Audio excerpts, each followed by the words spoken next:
How are the Lions going to beat the Broncos on Saturday night? We tell you coming up. You are Locked On Lions, your daily Detroit Lions podcast. Part of the Locked On Podcast Network, your team every day.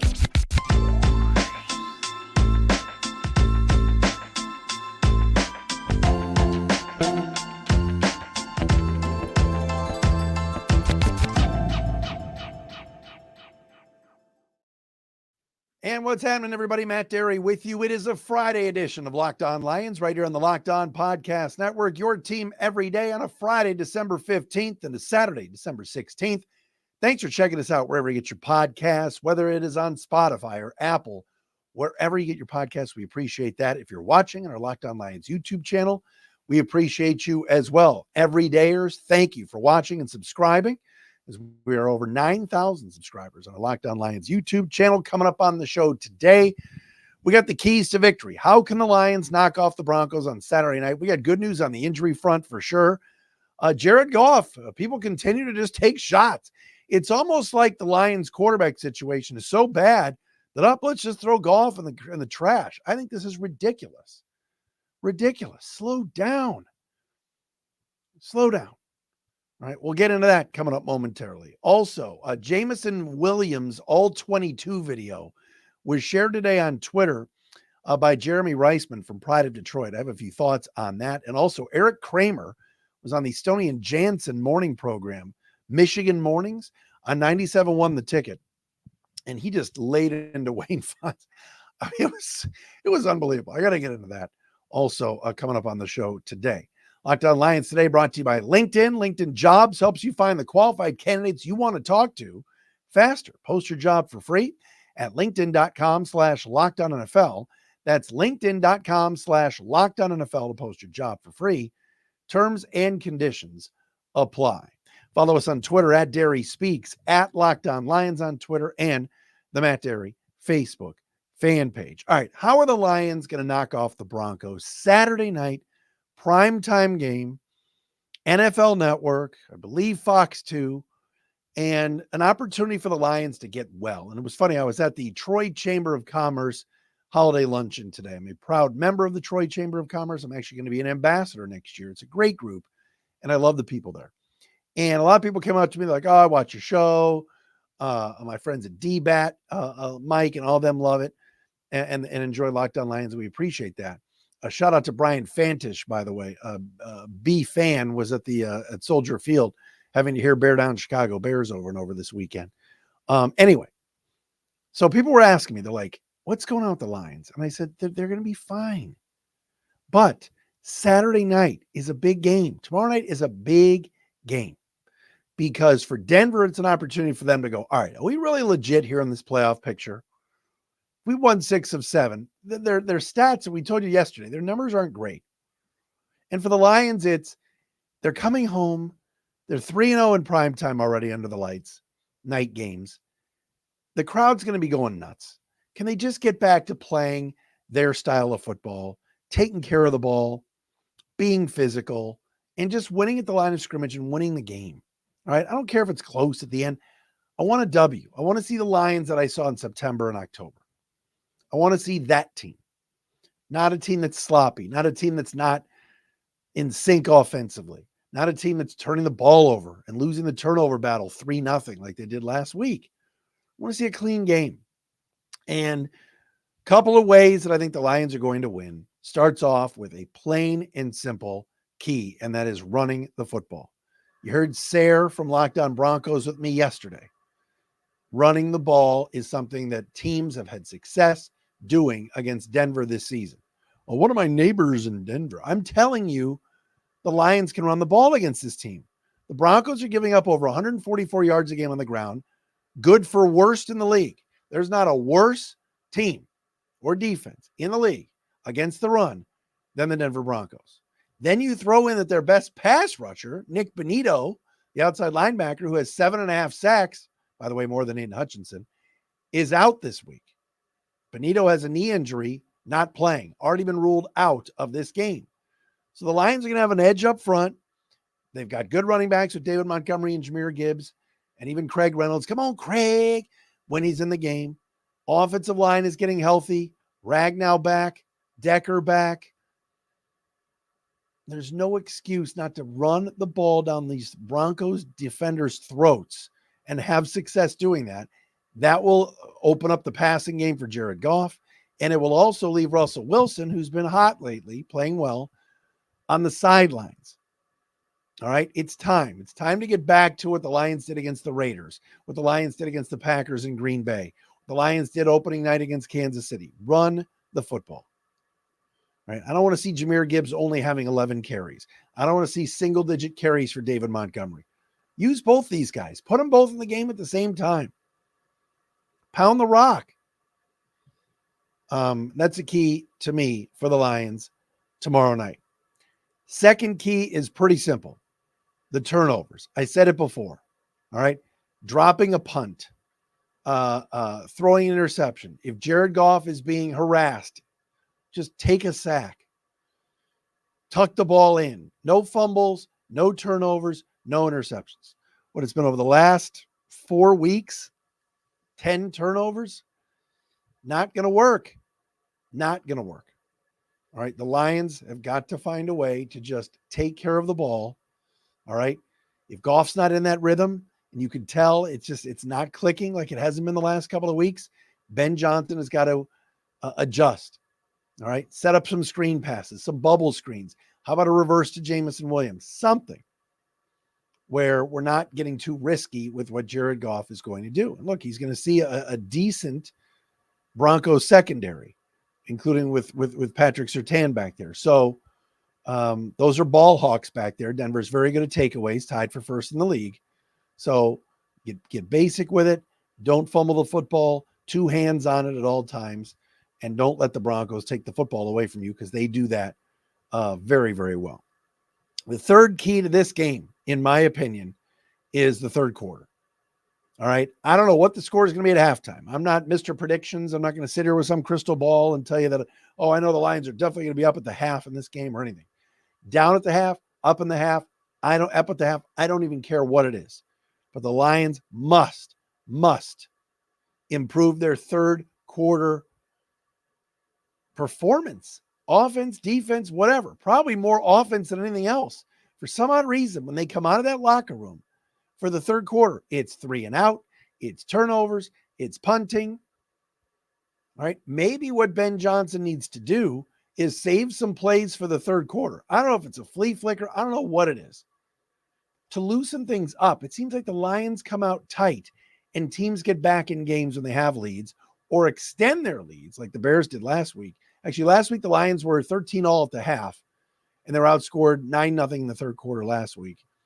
And it can't happen. It cannot happen. The Lions have got to do a better job with coming out of the halftime. All right, third quarter is going to be key. So take care of the football, running the football, third quarter. Those are things I've got to see improved if the Lions are going to beat the Broncos. I think they are. I think Denver's played a little bit over their skis the last few weeks. I think the Lions have not played well and would tell you they haven't played well. Escaping against the Bears, escaping against the Saints, escaping against the Chargers. This is a better team than those 3 that I just mentioned in Denver. It is. They're well coached. Sean Payton seems to have them playing well, but they're not world beaters here. You know, I mentioned this yesterday with Sarah Bedinger from Lockdown Broncos. Amon-Ra St. Brown is an 1,000-yard receiver right now. Everybody's just lauding and lathering up Courtland Sutton right now, who sits at 700 yards. Let's get St. Brown going again. I'm not sitting here. Courtland Sutton's a good player. And the Sutton versus Sutton matchup will be interesting tomorrow night. But Courtland Sutton is not Jerry Rice or Justin Jefferson here.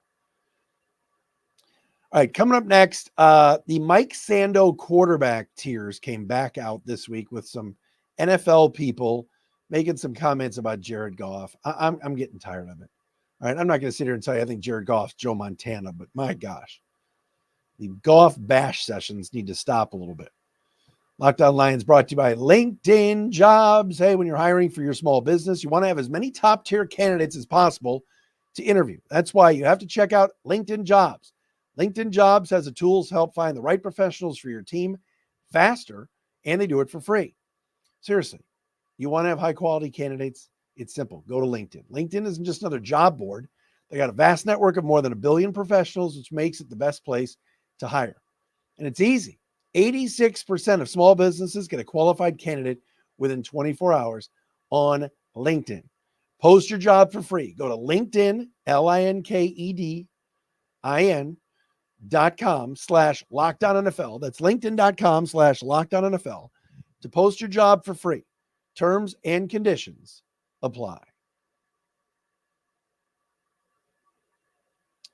Friday edition of Locked On Lions. Thanks for making us your first listen and checking us out wherever you get your podcasts. Lions and Broncos coming up Saturday night on the NFL Network and Fox 2. Should be a fun game, to say the least. Denver's playing well. Winners of 6 of 7, 7-6, right there in the playoff chase in the AFC. A lot of 7-6 teams there. Lions, of course, with a 2-game lead with 4 to play in the NFC North. All right, more Jared Goff slander is going on. Goff has not played well the last 4 or 5 weeks, yet people seem to forget about him winning the game against the Chargers, winning the game against the Saints, and now it's just, the Lions need Hendon Hooker. Maybe they need to bench him for Bridgewater. We need a mobile quarterback. I'm not paying this guy. Okay, but right here, right now, can we talk about this season? Jared Goff is the best you have. He's an immensely good leader.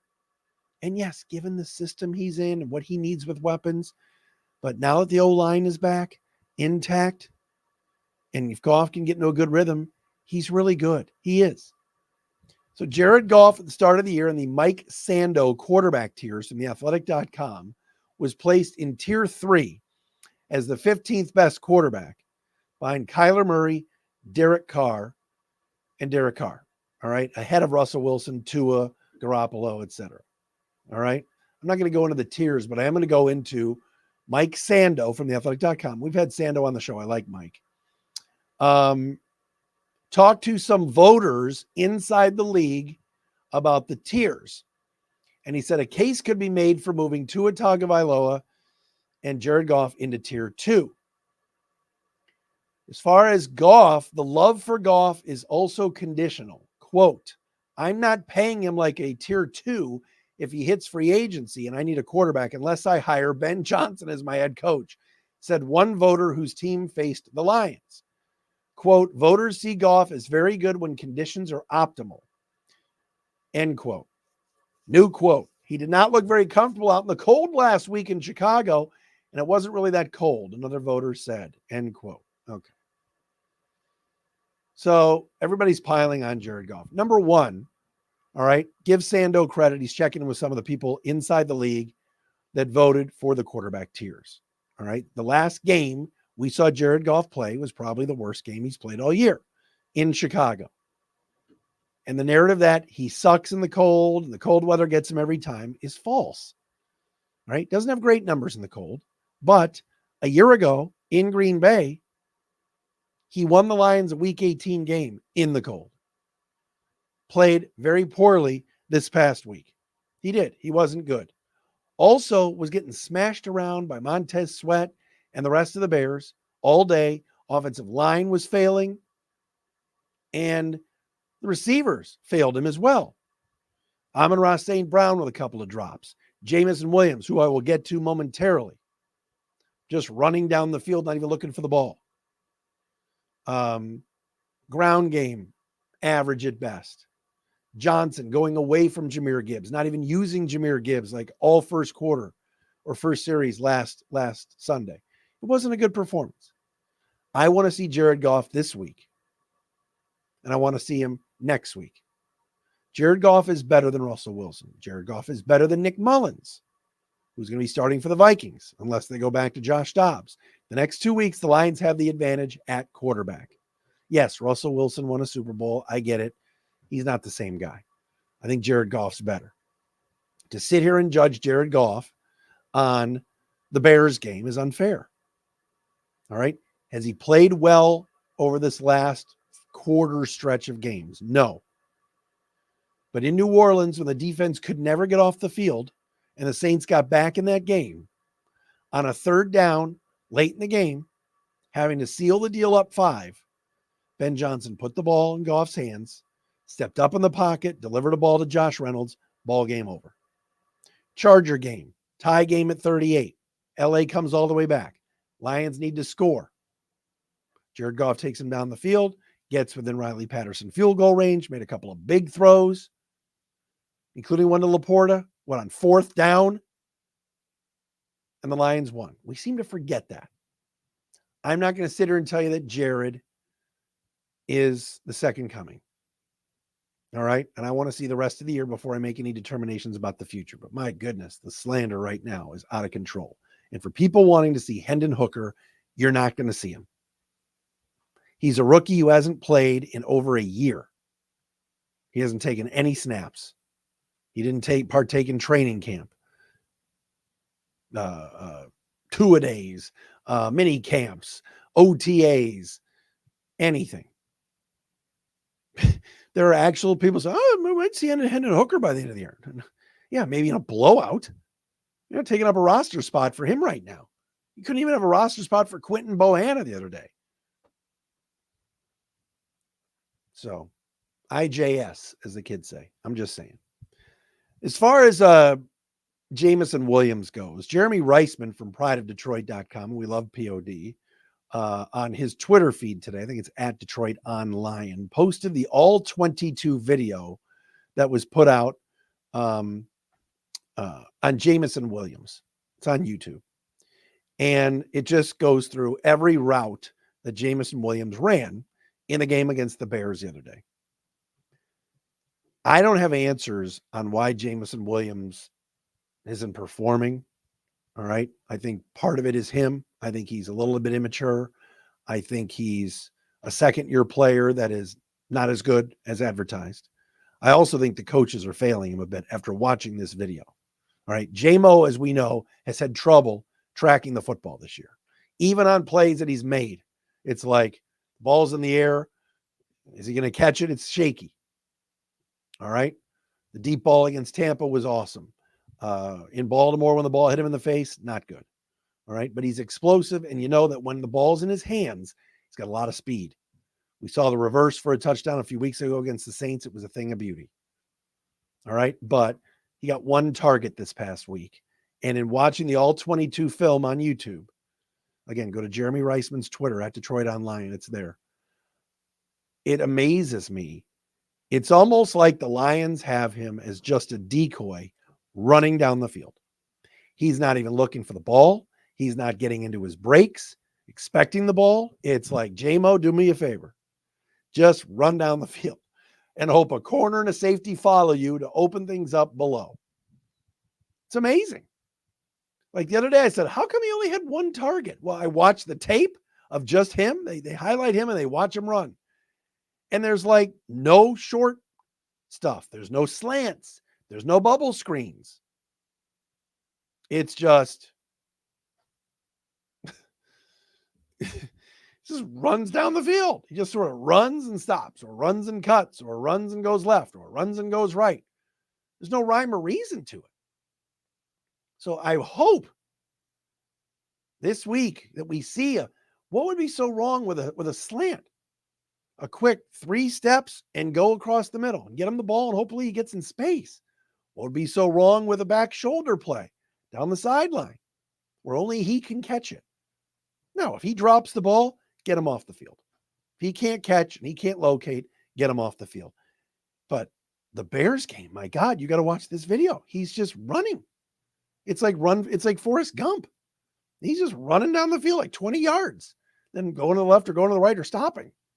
There's no route. It's just like, hopefully 2 guys follow him so that Amon-Ra and J. Ray and Laporta can get open.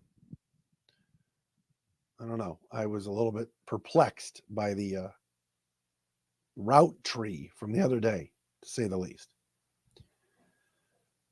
All right. Erik Kramer. Oh my God. This guy just trashed Wayne Fontes. I got to read you these quotes. It was unreal. Former Lion quarterback. We will do that coming up next. Locked On Lions is sponsored by BetterHelp. Looking to talk to somebody? Maybe thinking about a therapist? It's that kind of year with holiday season and you're kind of bummed out. You got to see family. Maybe there's family that you haven't spoken to in a while. Maybe there's family that you're not going to see. Tough moments. Right now, you got to treat yourself to a day of complete rest. Remember, give yourself some love this holiday season. If you've thought about therapy, it's great. Talking to somebody is always good, somebody neutral. And if you're thinking about starting up therapy, why don't you give BetterHelp a try?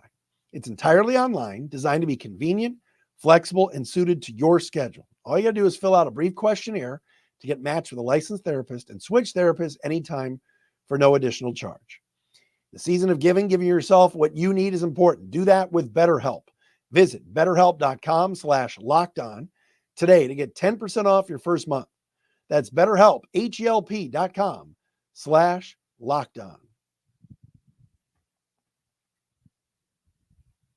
All right, so I didn't hear this today, but I read the quotes and I was dying. And I just lost it. Oh my goodness gracious. I completely just blew that. Don't you hate when you have something teed up and ready to go on your phone and it totally messes with you? Erik Kramer was on the Stoney and Jansen program this morning on a 97.1 The Ticket and was talking about his new book and everything else that is going on with him at the moment. And I can't believe that I had this queued up and now it's gone. Anyway, he was asked about Barry Sanders' documentary and everything else. And he just absolutely trashed Wayne Fontes. And I quite honestly loved it. I thought it was great. Remember, Wayne Fontes in the Barry Sanders documentary said they were trying to get another quarterback in here. And Fontes was saying that, you know, Joe Montana and Warren Moon late in their careers would have been perfect for the Lions and Barry needed a quarterback. So Kramer was asked about it today by the guys on The Ticket and said, quote, Wayne comes back and he's talking. All we needed was a quarterback. I'm like, all we needed was a frickin' coach. Like, did you even know where the practice field was? Oh my God. That's the thing. That dude in particular didn't have any idea there was even a game going on. He would go like, hey, let's run that play again where Barry scores, Kramer said. Oh, that's awesome. Scott Mitchell, of course, trashed Wayne too a few weeks ago.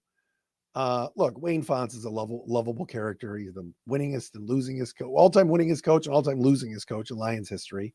And of course, took the Lions to NFC championship games and all this stuff. But I'm not watching the documentary. I have my reasons.